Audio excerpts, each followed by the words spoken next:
Driving through Hartford, you can't help but to notice that big, beautiful blue dome. Look below it though, and you'll see it sits on a decrepit building. But with new developers renovating the Colt Armory building and the city of Hartford having a grand vision for it, the landscape will soon look very different.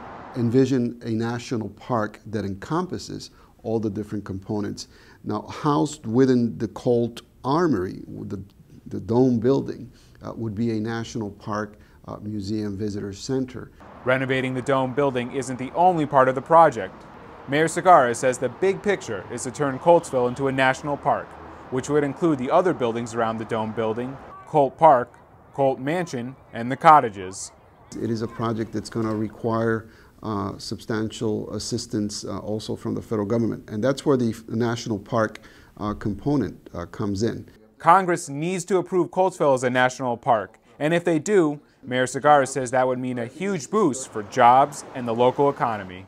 More than 1,000 jobs on an annual basis would be created, and that also it has the potential impact of $151 million in sales over the course of the project.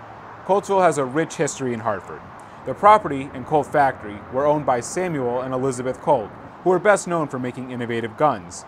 They were important figures of Hartford's and the country's history, and Elizabeth also stands out in women's history.